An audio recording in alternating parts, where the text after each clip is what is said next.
Welcome to another episode of Fringe Beyond Limits. Every episode, man. Yeah. Never fails. Deep sigh. Deep sigh. It's like, it's a way for me to prepare myself to put up with you two for the next maybe hour, but it feels like days. That's hate speech. According to some people, that would be hate speech. Yeah. I'm offended. How could you? I know. I'm sorry Hurt for my the feelings. Well, So listen, rude. I'm going to go cry in a corner. All right, good. Go. I'm not going to bother stopping you.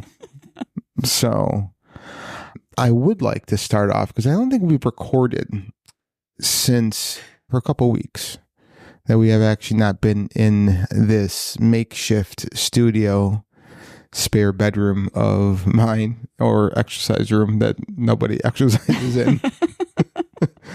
But I do want to hope that everyone affected by the floods and the hurricanes are doing better. Yeah. Yep. Yeah. It was rough seeing a lot of those photos and video of just towns disappearing. Yeah.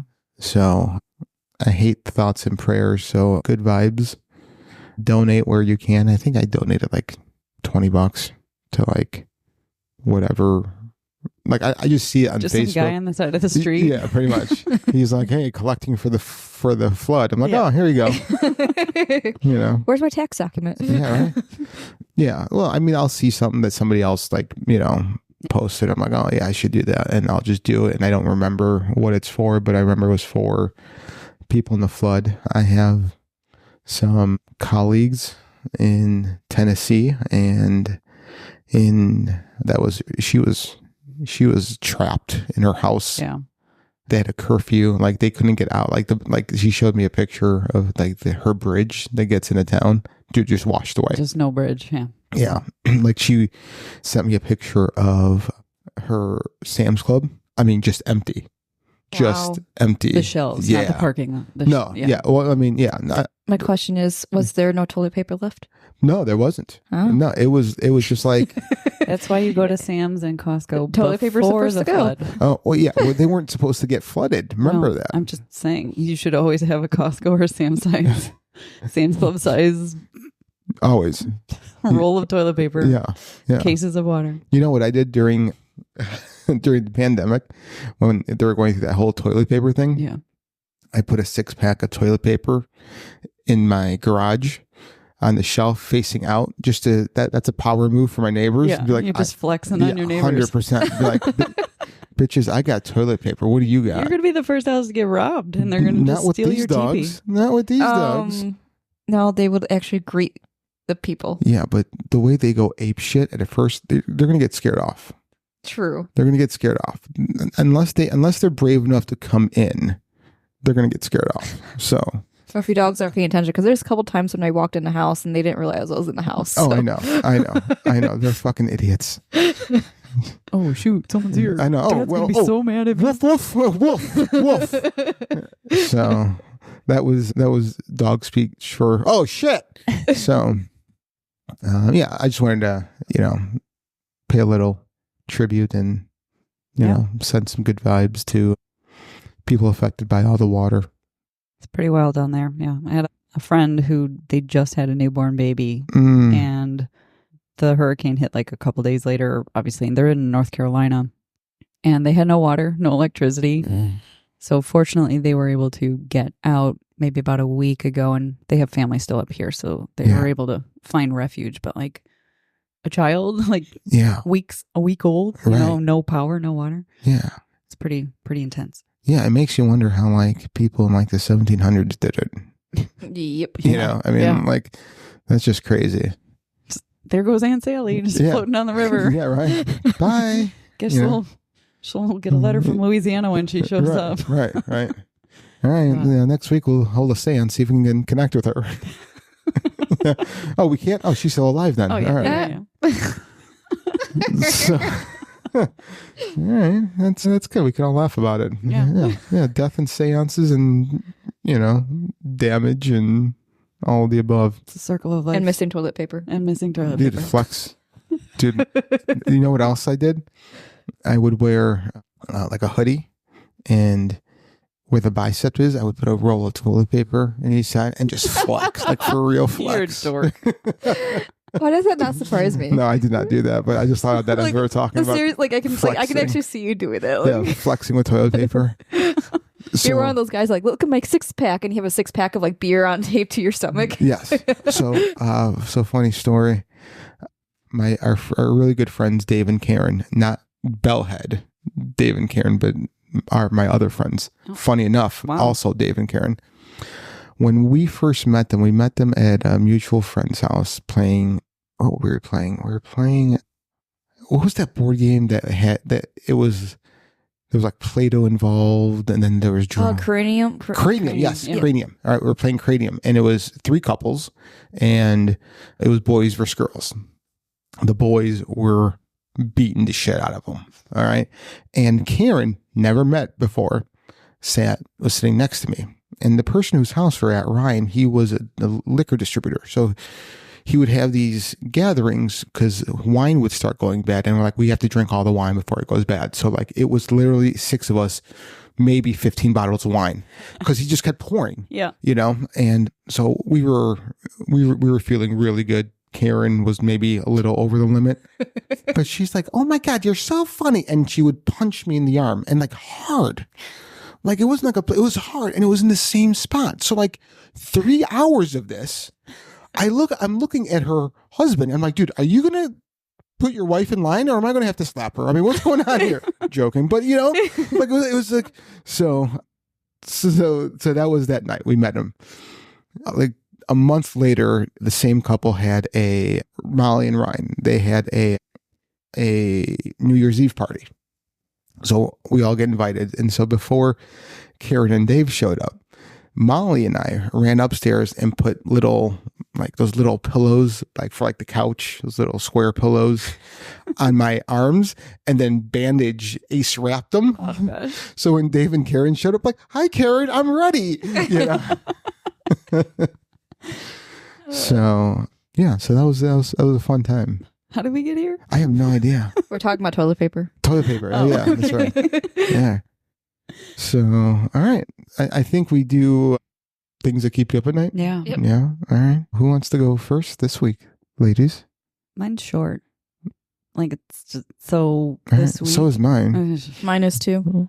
Okay. Well, I don't know. Well, sometimes you have a backstory. I don't know. Yeah. No, I wasn't talking about my topic. Yeah. Okay. Sorry. Go. But no, this week. So I know I told you before that my TV turned on by itself. This week, my lights turned on at midnight by themselves. Wow. And JT's like, again, turn them off. Just go to bed. Yeah. It's like the lights just turned on midnight on the dot. On the dot. On the dot. You're usually sleeping way before that, aren't you? Yeah. So what were you doing up at midnight? I wasn't. I was sleeping. Oh, the light turned you? The light turned you on. The light turned you on? The light turned me on. Wow. That's easy. Yeah. And then the light woke you up? Yeah, because I woke up and I'm, you're flashlight in your eyes. You're like trying to what the heck is going on? How bright are your bedroom lights? Oh, so they're those CFL lights, so they warm up or whatever, and they get brighter. But gotcha. So they might have been on for a second, but I'm a light sleeper by nature, so I don't know. I was just like, you're not worried about this? He's like, I'm tired. Turn off the light. I'm like, so is it a switch? It is a button. So we have it like a remote. Yeah. And there's no light switch that you can hit on the wall to turn it on. Okay. But the remotes are always in the drawers. Okay. So I don't know. Huh. That's fun. Yeah. We need to go investigate. Yeah. We need to. Yeah. There's a joke here somewhere about your bedroom light and investigating in there, and I can't think of one right now. You'll think of it tomorrow. It's somewhere there. Yeah, it's somewhere there. Maybe for next week's episode, I'll remember. Yeah, but yeah, there's a joke there. Yeah. So all right, well that would not keep me up at night. I would be the same way. I'd be just turn it off and just. Still, it woke me up, kept me up for a minute. Yeah. No, I mean, I understand why it would. Yeah, but I think it's well recorded on this episode, on this podcast, that I don't get scared. Yeah. I wasn't scared, but I wasn't. No, I was annoyed because you peed a little bit. I was having a really good dream, I think. Oh, were you? I don't know. What was his name? I don't know. You don't know. I don't know. Do names matter? I mean, beauty is only a light switch away. Like how I tied that in there. See, You there's like your that? joke. There Yeah, it you is. got it. There it is. All right. Who's next? Yeah, we're gonna go with Brie. Okay. Yeah. Why are you laughing? How many glasses of waiter spit have I unknowingly consumed? I'm sorry. That was unintelligible, the entire thing. How many shot glasses worth Uh-huh. of waiter spit have I unknowingly Mm-hmm. consumed? Okay. I don't know how many. Like I don't know. That's what it's like. It makes you guess? wonder. Are Makes you wonder. Are we supposed to guess and, No. and tell you? No. Do I win a prize? I'll say 6. But it makes you wonder. Is like, ding, ding. have any waiters actually spit? If so, how much have you actually consumed that you didn't know about? Do you think waiters have spit in your drink? I hope not. That's Well, not it what I doesn't have asked. to be drink, but it could be anything. I would assume no, because I'm always nice to them. But Okay. whenever you're around, I have no clue because I'm kind of scared. So maybe when you were there, No, because I am always nice to our wait staff. not when you're like, hey, what time do you get off? Well, yeah, but that's usually after the food came. So There's a Are couple you going to times. walk to your car by yourself? yeah, There's a couple Although- times like he'll say something, and then like me and Missy are just like, we're gonna get kicked out. no. And then like the waitress, there's a couple times too where they just completely like stop talking to him and they just like deliver our food and like walk away as fast as they can. Well, yeah, I have that effect on most women. Yeah. You know, just being me. You know. Men too. Oh, I mean, Yeah. Men actually a lot more, I think. So I don't know. As a Yeah. person who's spent 10 years as a bartender server, I've Mhm. never witnessed anyone haktua in my Haktua. on food. I think you're haktuaing wrong. If that's. I think about waiter spit and I always think about that movie Waiting. Oh, yeah. Oh, it's such a great movie. Yes. It's what every server wants to do, Right. but hopefully doesn't ever actually Right. do. Oh, you know, there's at least a couple out there that like actually done that. Yeah, I don't trust Gen Z, so they're probably out there doing it. I mean, I don't think so. They probably saw the I movie just- like, oh, that's a good idea. No, Let me I do think it. Gen Z just too stupid, and they would just like fuck up their own food. Huh. They just order That too. instant. Yeah, you know, or they would just like do it to each other, like, you know, I don't know. Or they have like 2 glasses and they spit in the one thing they were going to give it to you, but they accidentally give you the other one. Yeah, yeah, So give it to themselves. right. That's what I'm saying. Yeah, it's like swallowing your own spit at that point. Oh yeah, no, yeah. I've swallowed my own spit. Mhm. Sick. That sounded so gross in my ears. I hope that doesn't get edited out. Oh god. What about you? All right. Yeah. So what's kept me up is something I've learned about nuclear war. Oh. So I was listening to this podcast and they were explaining what would happen if our defense system ever got an alert of a nuclear attack. So I think it's NORAD. Is that? Yeah. Yeah, right. So if they ever picked up a signal of a nuke coming our way, Mm-hmm. they have 3 minutes to react. Okay. And what the protocol is to unload every single nuclear warhead back at that country. So what if there's a follow-up one? Well, so this is, Well, no. You see where I'm going with that? yeah. So, Well, so this is why is because if there's a nuclear attack, most likely the attack's going to come where our warheads are. So like to take out our defense. exactly. So the only logical thing to do is to use it before we're unable to use it.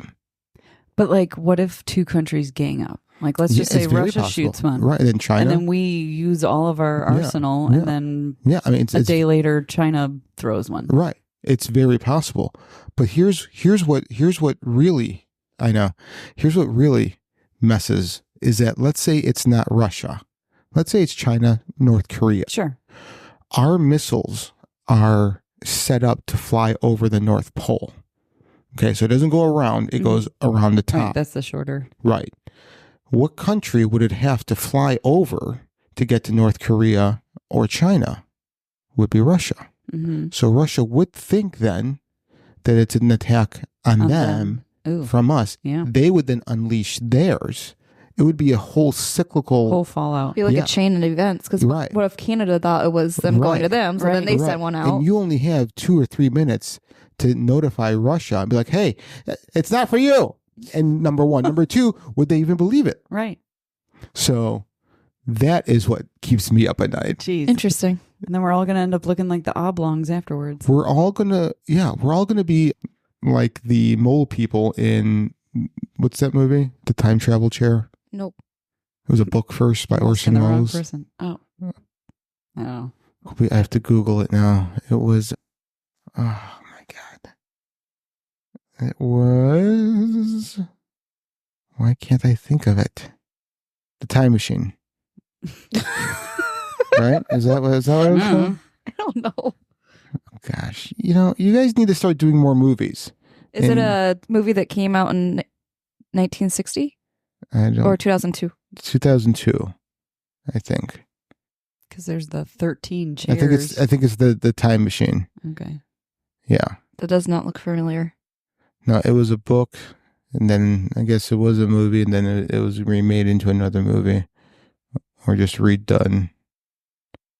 Anyway, what about that movie you were going to elaborate on? They're like mole people. Oh, mole people. Yeah. So like the guy is in a chair, and he goes so far into the future after like a nuclear war and finds this utopian civilization, but they're actually only being harvested as food for the mole people that live underground. Yeah. So now that I've talked about stuff that I have no idea what I'm talking about, what are we not talking about today? The real story of Columbus Day, or like the actual history of Columbus Day. The actual history of Columbus Day. Not the wishy-washy. Whitewashy. Those white people. Oh. Whitey, wishy, wishy. Yeah, this is why I don't like white people. Why? And you married one. I married one. I did. I did. How dare she be white in my presence? How dare she be white? And she wait. I'm just, and she is. Yeah. You can like. She's just like me. She wait. Yeah, you can see like veins and arteries. Can't be out for like 2 minutes and we burn. Yeah, like she is from another planet. Maybe. Yeah. Then you got our other 2 siblings and go outside and tan in 2 minutes. No, your siblings burn. No, Carrie and Dustin, they tan pretty quickly. They tan, but they burn. They burn, but they tan quicker than me and Missy. Oh yeah, I'm not. But your brother and I went on a fishing trip in Wisconsin for the weekend, and he was like, "Oh, I don't burn." I go, "Dude, you're gonna burn. We're on He's water." not that smart either. No, he's not. He's not. Love him. Just saying. Yeah, love him, but no, he's not. And he burnt like a motherfucker, like a lobster. The next day, he was red like a lobster. I look at him and go, "You see the difference between you and me? I don't burn." Yeah, he didn't think he needed sunscreen. No, he's an idiot. So anyway, I don't know how we got here, but so this is like the ADD episode, I guess. All right. So the dark history of Columbus Day, a legacy of lies. Liar. Boom, boom, boom. So imagine a world without Columbus Day. A world where history isn't painted in rosy hues of exploration and discovery, but in the stark realities of genocide, enslavement, and cultural annihilation. In this episode, we'll peel back the layers of myth and legend surrounding Christopher Columbus, the man often celebrated as a hero of the New World. But beneath the gilded statue and the festive parades lies a darker truth, a legacy of suffering and injustice that continues to reverberate through the centuries. It's time to rewrite the history books and celebrate the true heroes of the Americas, the indigenous peoples who have endured centuries of oppression and continue to fight for their rights to party. No, I'm just sorry. That doesn't say that. But for their rights and their culture. So, before we get started, how old were you guys before you guys found out the real quote-unquote history of Columbus? I was in college. I don't know exactly what year it was, but it was college. Okay. Well, you went to college for like 10 years, No, right? I didn't. You took, I only took on the college 4 years. Yeah. But yeah, I mean, no, you got a 4-year degree in 10 years. No. Listen, dummy. You were like Tommy Boy. No. A lot of people go to college for 7 years. Yeah, they're called doctors. Sorry, go ahead. So you were in college? Yeah. My sociology teacher was talking about it. It was either my freshman or sophomore year in college. Okay. And she also talked about like other stuff, like history that we learn, but there's actually a dark truth to them that they don't tell us in school books. Yeah. Yeah. Yeah, I think mine was post-college, to be quite honest. I don't think my school actually, like post-high school education actually even talked about it. So I want to venture, I was in my 20s. Yeah. Yeah, like late 20s. Yeah. I was probably in my, I want to say early 30s. So we pretty much learned them, I want to say, at the same Sounds time. about it, yeah. Just because of our different ages here, where I'm the old man. I'm the youngin. You are. But aren't you both same generation? Yeah. Technically, yes. But you guys pretty wide gap between your ages, right? Yeah, because, well, I'm that cusper. What are they called? As geriatric millennials or something like that? You act like one. Yeah, thanks. Yeah. So Like- you're on the one end and I'm on the other end. Okay. Yeah, like there's attributes that I maybe am more Gen X Yeah. similar to, and then there's other millennial characteristics, quote unquote, that I have. Yeah. Yeah. So you're like the mediator for Bree and I. Yeah. Yeah. All right. I feel like I'm at home. Just with my mom and my sister just playing mediator. Yeah, there you go. All right, yeah. So how did you guys feel when you learned about the real story? Like, how did that make you feel?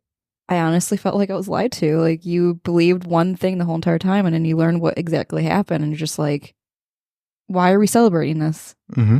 Yeah, and it's kind of the whole, to your point, Brie, it's like, okay, you learn about Santa and the Easter Bunny, and you have the rug pulled out from underneath you from when you're a kid, and it's like, it kind of sets you on this path forward of what else have I been lied to about? What about Right. the Easter Bunny and Santa? That the Easter Bunny doesn't actually lay eggs. Oh, okay. No, she does. They're chocolate eggs. Oh. It follows the crucifixion of Jesus to a point. Yes. I mean, when at the Last Supper, Jesus There's told chocolate eggs? Yeah, Jesus told his disciples, "Listen, take this rabbit and these chocolate eggs and go hide them. Because when I come back from the death, all right, or when 3 I'm days' resurrected, I'm going to be hungry. Yeah. I'm going to eat chocolate." So yeah, no, that's perfect. Yeah. That's in the Bible, Leviticus 4-26 through 52.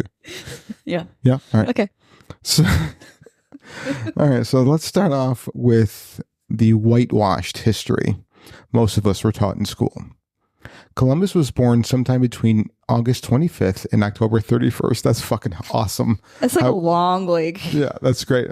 He was born sometime Summer. in the 14 to 1500s. Hey, that's pretty accurate because like Italians didn't keep Oh, no. records. Like even my grandparents are like, well, not my great grandparents. Yeah. They don't know their actual date of birth, so they just kind of picked one. Really? Yeah, Were they illiterate?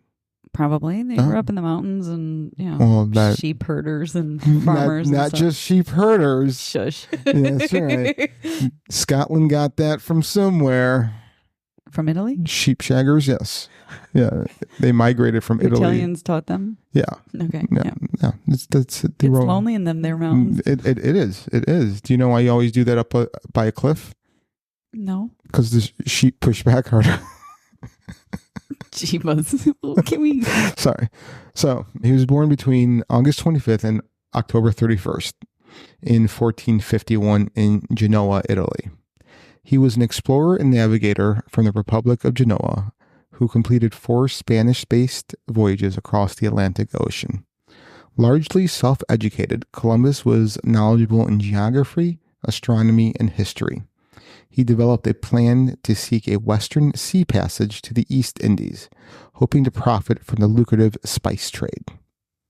Sponsored by Queen Isabella I and King Ferdinand II, he left Castile, Spain, in August 1492 with 3 ships and made landfall in the Bahamas on the 12th of October, thus ending what would later be known as the pre-Columbian era. I always thought that was like the country Colombia. Oh. Not like Colombian as in Columbus. No. Same. This fella gets a lot of cred. He then visited the islands of what is now known as Cuba and Haiti and established colonies. Columbus returned to Castile in early 1493. Columbus made 3 further voyages to the Americas, exploring the Lesser Antilles in 1493, Trinidad and the northern coast of South America in 1498, and the east coast of Central America in 1502, establishing colonies at each of these stops. He gave the name Indians, to all the indigenous people he encountered, believing he had in fact reached India and the Far East. The extent to which he was aware the Americas were a wholly separate landmass is uncertain, but he never clearly renounced his belief that he had discovered a route to reach the East Indies. Isn't that crazy that he lands on these 2 continents and goes, "Oh, this is India, right?" Yeah. And the people are like, "No, it's not." It's like, no, this is India, right? And they're like, "No, this is like a completely, totally different place." Sorry, altogether. man, you're lost. Yeah, no, this is not. He goes, "Wait, you're not Indians?" No. I'm just going to call you Indians anyway. No, we're not. Are you sure? Yeah, no. You're pulling my leg. Yeah, no, this is the Americas. This is the Americas. Wait, you're Indians. And then for 500 more years, we still call them Indians. Yeah. It's so stupid. So one thing that I never understood with all of this, why did the United States celebrate this when he didn't go to the United States? That's what I never understood. That's a great question. Yeah. And I think it just has to do with European pride and, like we mentioned, a whitewashing of history. True. I don't know. That's always just mind baffled me. I was that's just a good question to ask. It mind baffles you? Yeah, mind baffles. Okay. That's a really great segue because actually, what we have here is how the holiday was born. How the holiday was born. Yeah. So the birth of the holiday in 1792. 300 years later. Mm-hmm. The first recorded celebration of Columbus Day in the United States was on October 12th, 1792, to commemorate the 300th anniversary of Christopher Columbus's landing in the New World by the New York Society of St. Tammany, also known as the Columbian Order. Oh, that sounds creepy. Right. Yep. President Benjamin Harrison issued a proclamation to celebrate the 400th anniversary of Columbus's voyage. The proclamation was issued in response to the lynching of 11 Italian immigrants in New Orleans, Louisiana, and to ease tensions between the United States and Italy. And that was 1892. And that was also the largest ever mass lynching in the United States, was 11 Italians. Is that true? That is true. Wow. Yeah. There was many more African Americans that were lynched, but as a whole, as a whole, that is the largest. Yeah, what's up? What does lynching mean? Let's look up the definition because I know what it is. You just don't know how to explain it. Yeah. Well, and then I also want to get it correct. You were just talking like you knew what it was. Yes. Now you're looking it up. So, all right, let's look at. I want to know exactly what they did. So it's a. Ooh, okay. I just looked it up. Did you? All right. It's a public killing of an individual or whatever. Usually results in a hanging. Yeah. Okay. Yeah, and sometimes there's tar and feathering as well. It was very barbaric. Very, very, very cruel and unnecessary on all accounts. Yeah.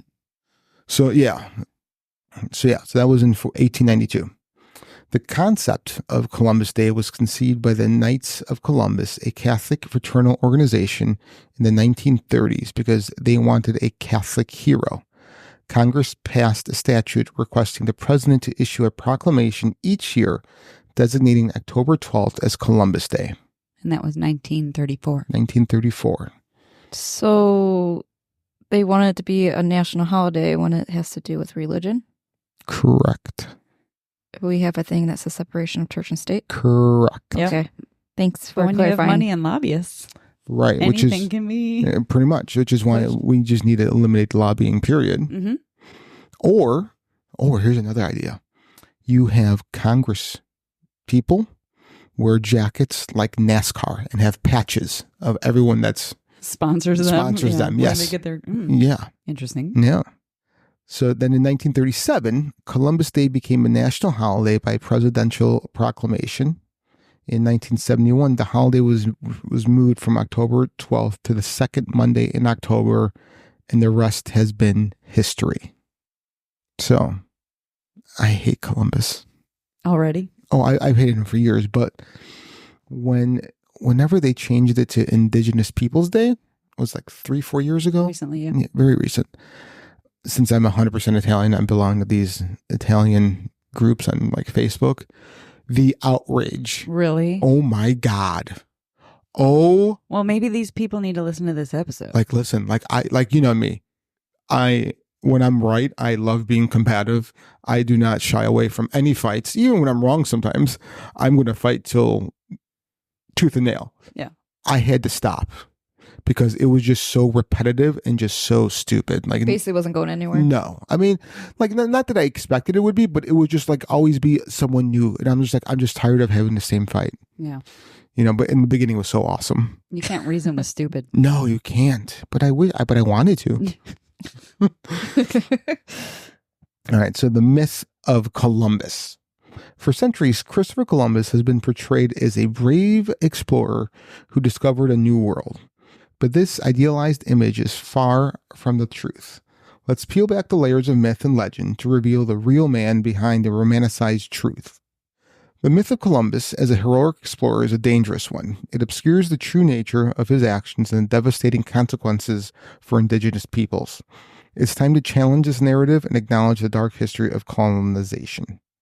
The real story starts before Columbus ever set sail for the East Indies. The funds generated for this grand adventure came from the seizure and sale of properties from Spanish Jews and Muslims by order of King Ferdinand and Queen Isabella.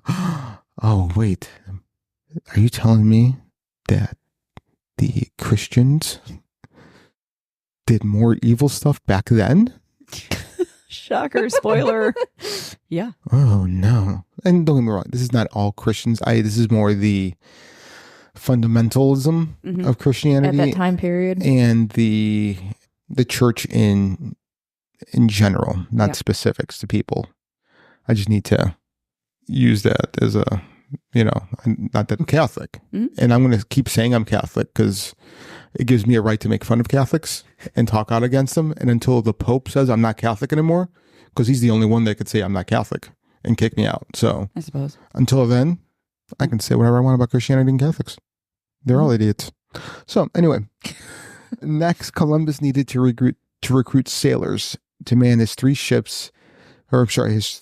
fleet to the Far East. Columbus offered a reward of 10,000 maravedis, or about $540, a sailor's yearly salary, for the first person to catch sight of land, and was able to secure a 90-man crew.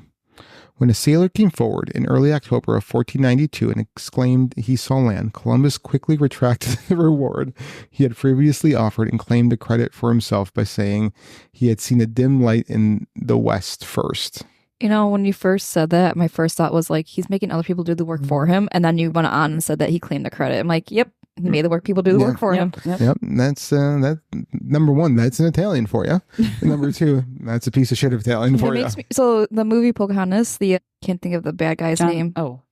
How he's like Christopher? the bigger dude that is in charge of everything at the very beginning. I can think of his name, but he was lazy. Everyone was doing stuff for him. That was my thought process of Christopher Columbus during this time. Yeah.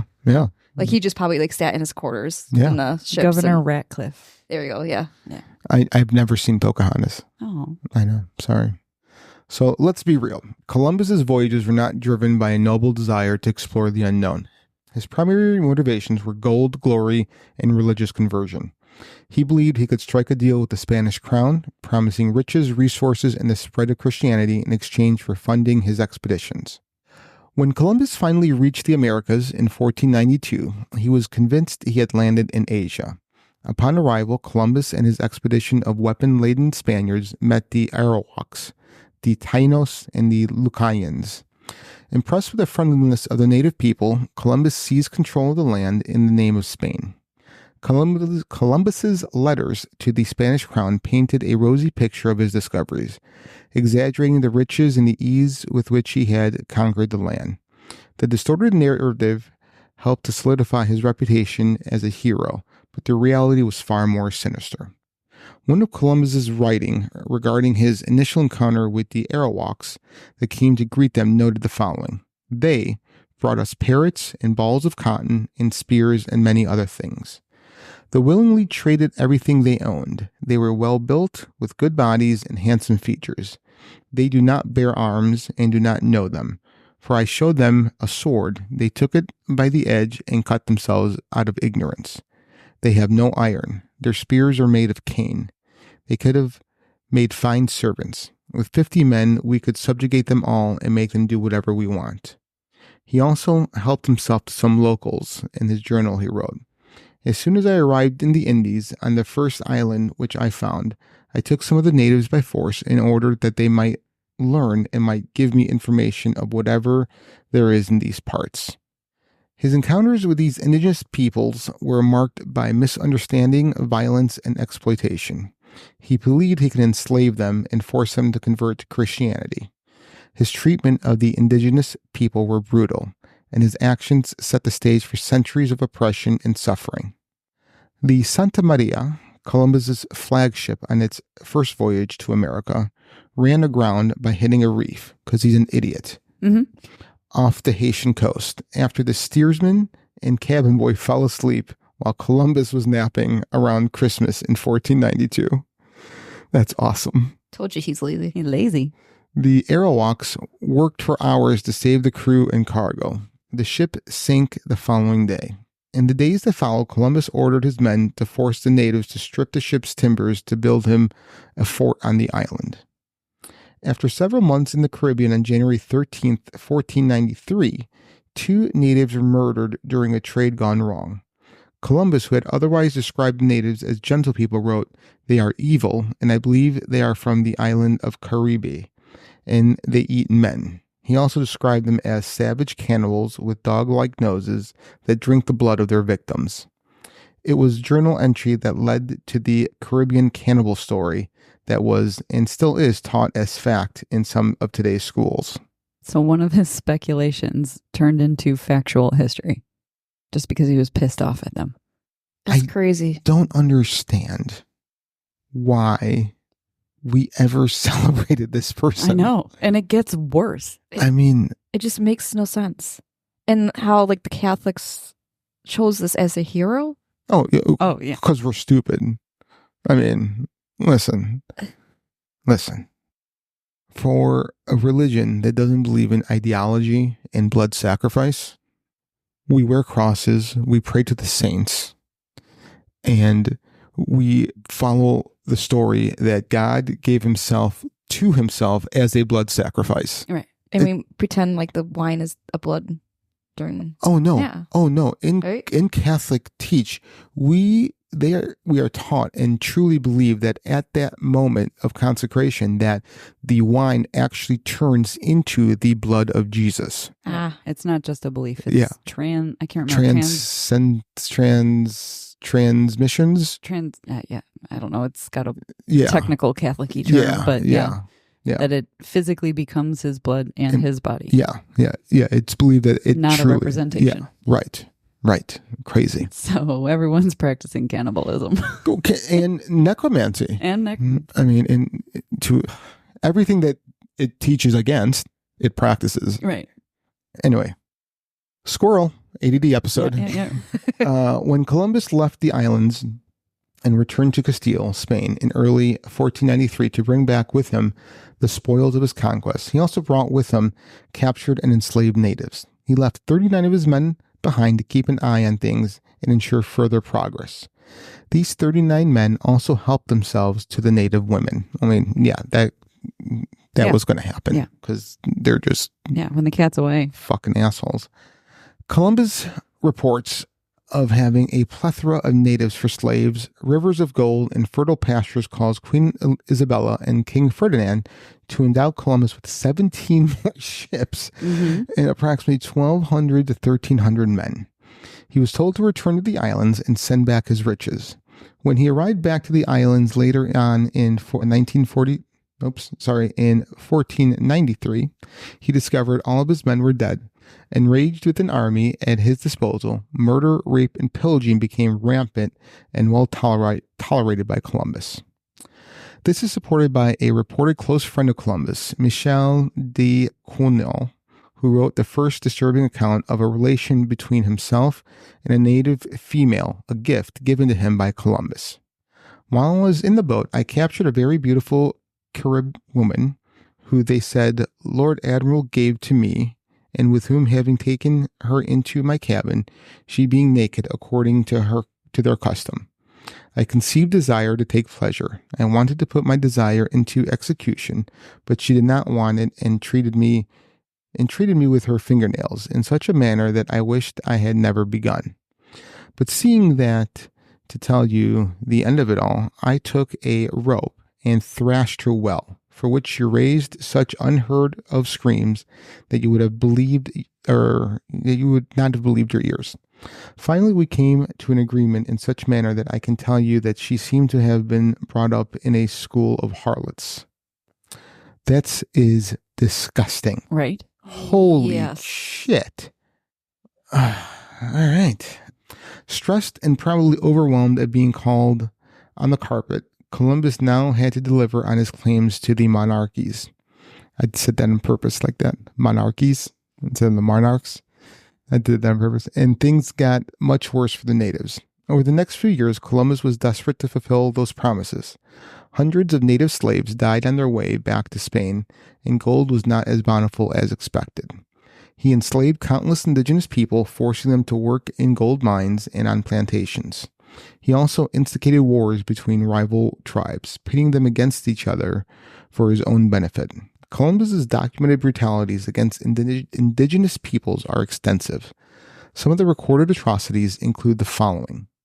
Those who opposed his demands or orders had their ears cut off or were beheaded. In the provinces of Sacao, all persons over the age of 14 had to supply at least a symbol of gold dust over every 3 months and were given copper necklaces as proof of their compliance. Those who did not fulfill their obligation had their hands cut off, which were tied around their necks while they bled to death. Some 10,000 died handless. How fucked up is that? Yes, that is really fucked up. What disturbs me even more is, how do you think of that? That's exactly, how twisted is your brain to come up with that form of punishment? Right. If you are killing these people or even punishing them by cutting their hands off, right? Let's just say somehow they survive, right? Let's just hypothetically say most of them survived, then died. How are they going to continue getting you gold with no fucking hands? Right. Exactly. Right. That doesn't make sense to me. Just using fear as a tactic. There's no logic behind it. No. Anyway, and you catch more. What is it? You catch more flies with sugar than with bees with honey. Bees with honey, whatever the saying is. All right.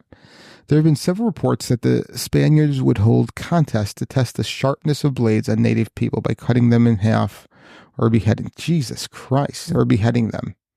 There are also accounts of suckling. I don't think I could read this.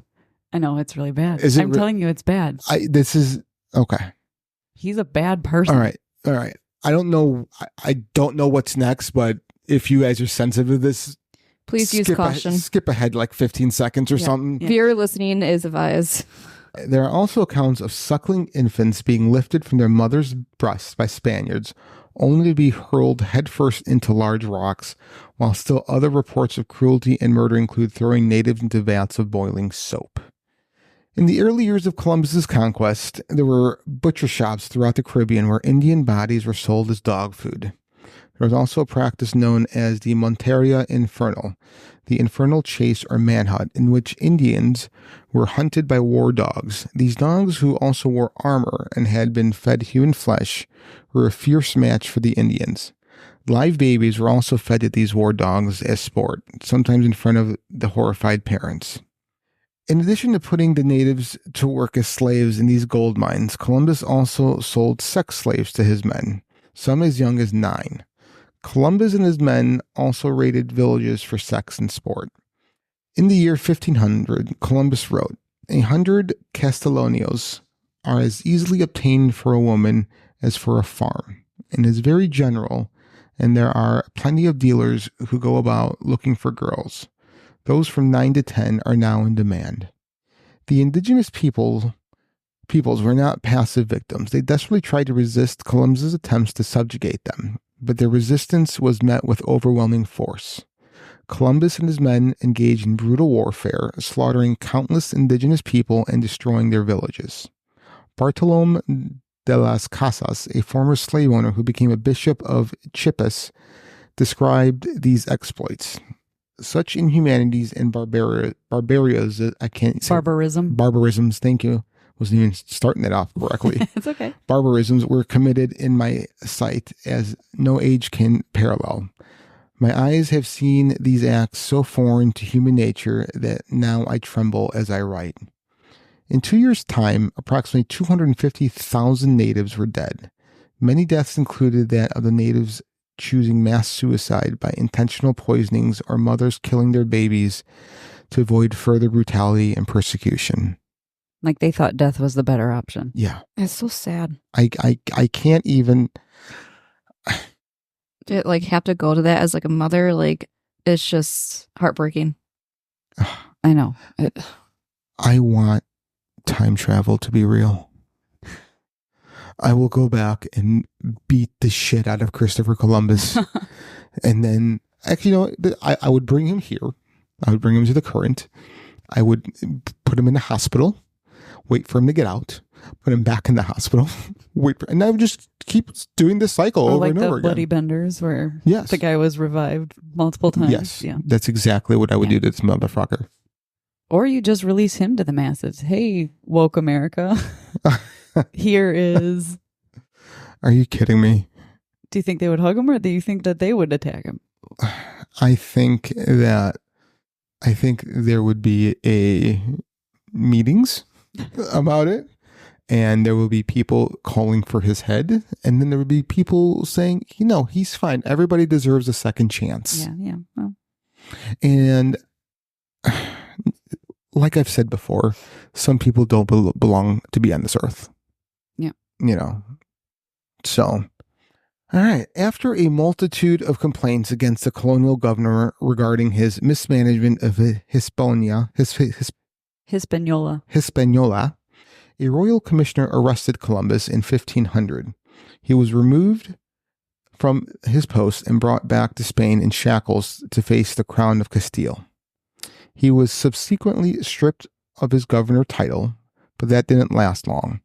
After a drawn-out litigation over his privileges, he and his heirs claimed were owed by the crown, and he was pardoned by King Ferdinand.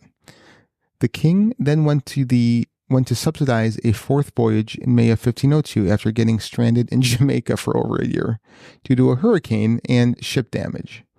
He and what remained of his crew were finally rescued and returned to Spain in November of 1504. Columbus had always claimed that the conversion of non-believers was one reason for his explorations, and he grew increasingly religious in his later years. Columbus also went on to publish 2 books prior to his death. The Book of Privileges, detailing and documenting the rewards from the Spanish crown to which he believed he and his heirs were entitled, and the Book of Prophecies, in which passages from the Bible were used to place his achievements as the explorer in the context of Christian eschatology.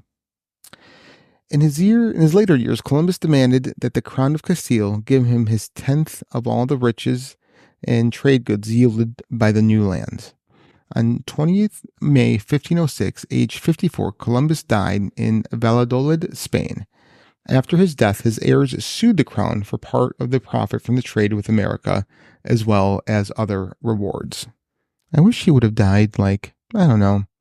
At the hands of the natives? Let's see. That would have been awesome. I would say, I wish he died in 1491. Before he set sail. Yeah. Yeah. The fact that he was pardoned and the king gave him another ship to go back. He lied to the king. Yes. He murdered all of these people. Yes. And then he sues the government, or him and his family, for all the riches and But the crap king's like, that he I'll took. forgive you. Here's another boat. Yeah. Like, what the actual... I don't know. I don't know what's going on in Spain in 1495. If you think about 1500. it, if that happened nowadays, there'd be riots everywhere for something like I that. don't know. I think we're still broken now. Oh, we yeah, do really stupid things now. Yeah, 100%. But not as stupid as this. No. Oh, yeah. I mean, I think we're a little bit more, not much, we're a little bit more refined. I don't know, man. I mean, no, probably not. But like, I think it's more like once you get to the point of like hurting children, that's where people put their foot down on a lot of things. I think that's like the one thing that will bring more people together is like, you hurt a child, I'm not gonna. Oh, I disagree 100%. Look at women's reproductive rights, how they've gone away. People don't care what happens after birth to these children. You know what I mean? Like, And all the sex trafficking of yeah, children, that was human going to trafficking. be, that was going to be True. point two. You Didn't know, think about People that. just think somebody else will take care of the issue. Yeah. It's not my problem. Somebody else will fix it. Right. And that's why the problem persists, because there's no exactly. policing on any of that. Exactly. Yeah. It's ridiculous because there's so much money to be made. It all goes back to Right. the almighty Follow the money. dollar. Yeah. Yeah. If you follow the money, you can figure anything out. Absolutely. The problem is there's repercussions to following the money, Right. you know, and exploiting The squeaky wheel usually gets greased. pretty much that, or the squeaky wheel just gets taken off and replaced by another wheel. Yeah. You know, AKA look at the person who supposedly unalived himself in prison. Mm-hmm. And the person who currently is now in prison Mm-hmm. for and going on trial. I mean, Well, the first person who got unalived in prison, there was another one after that one who also got unalived in prison. And then now there's just a few fall guys. Right. That's all it is. It's a whole network. It's a whole syndicate of. Right. And the problem, I've had this conversation with people who don't dive into the stuff that we dive into. Yeah. And I was upset when the guy technically unalived himself, and the people that I thought, oh no, well good, I'm happy this person isn't alive anymore. I'm like, you're missing the point. Right. You're unaliving the drug dealer, but you're not finding the drug supplier. Yep. You know, like that's where we have to get to. And those people are very, very powerful and elusive. Yeah. And anyway, squirrel. Yeah. Well, no, I mean, it all, yeah, I think it all ties in. So while Columbus's legacy has been tarnished by his brutal treatment of indigenous peoples, a movement has emerged to challenge the celebration of Columbus Day. This movement has led to the creation of Indigenous Peoples Day, a day to honor and celebrate the cultures, histories, and contributions of indigenous peoples. The idea of replacing Columbus Day with Indigenous Peoples Day began to gain traction in the 1970s. Activists and indigenous leaders argued that Columbus Day was a harmful reminder of the genocide, enslavement, and cultural destruction that had occurred at the hands of European colonizers. In 1992, the 500th anniversary of Columbus' arrival in the Americas, protests and demonstrations were held across the United States to demand the recognition of Indigenous Peoples Day. These efforts culminated in the official adoption of Indigenous Peoples Day by several cities, states, and institutions. Indigenous Peoples Day is more than just a symbolic gesture. It is a recognition of the resilience and strength of indigenous peoples who have endured centuries of oppression and continue to fight for their rights and their culture.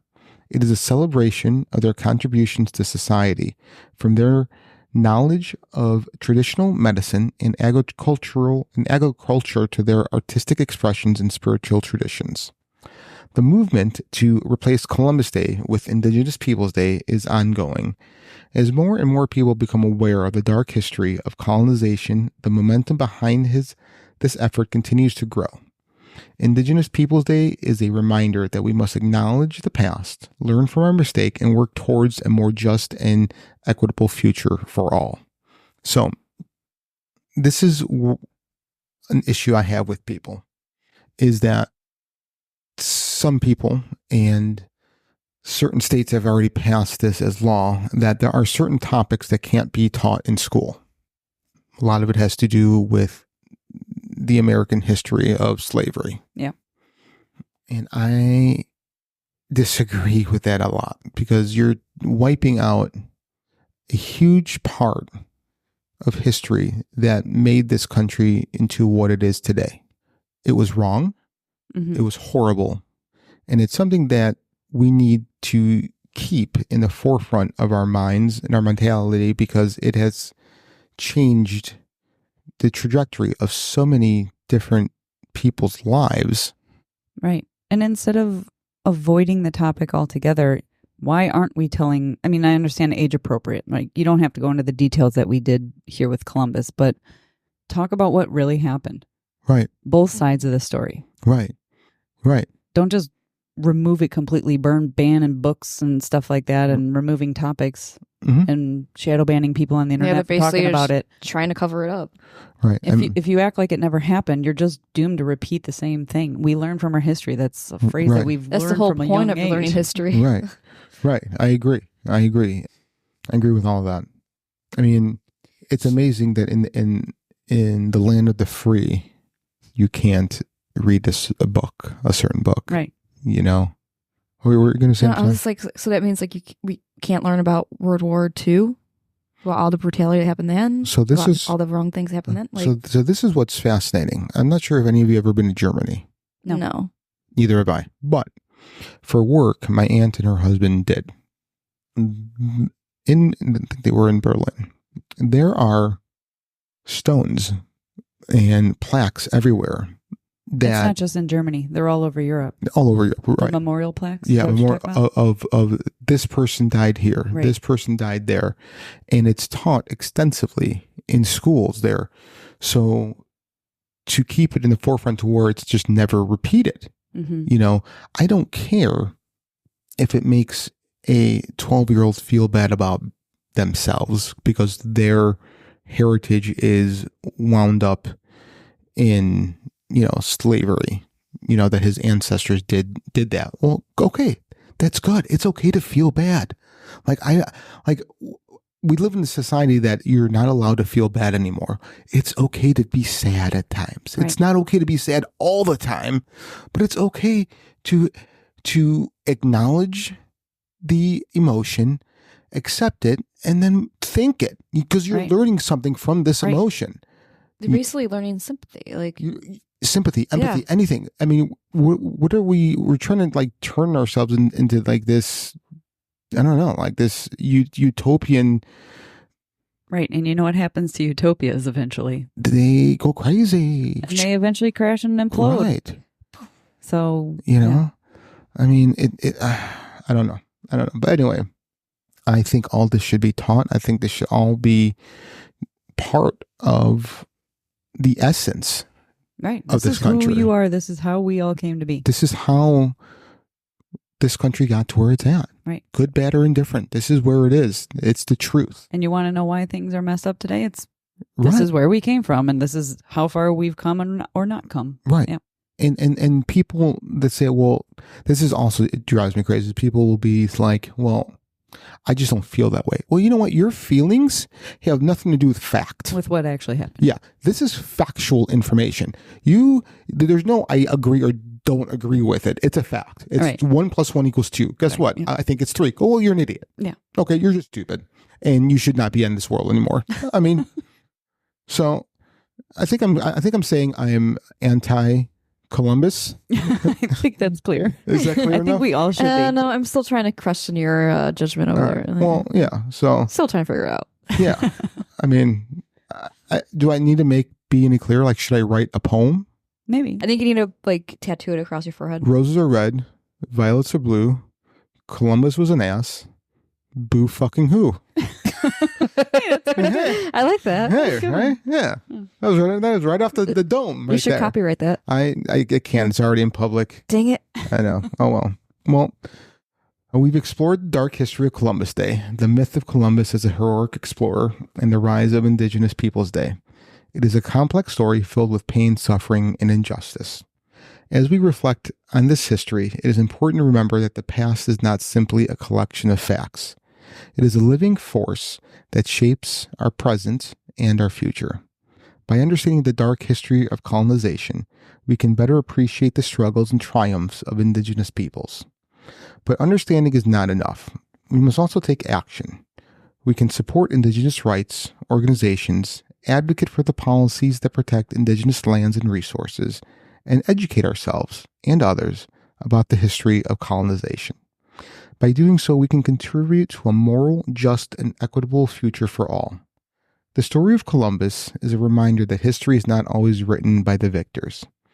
It is a complex tapestry woven together by countless individuals, each with their own experiences and perspectives. By acknowledging the dark side of our history, we can begin to heal the wounds of the past and build a brighter future. So tomorrow is Indigenous Peoples Day. Tomorrow is Indigenous Peoples Day. Happy Indigenous Peoples Day, people. Yes. And if you are a Native American shaman, I would love to talk to you.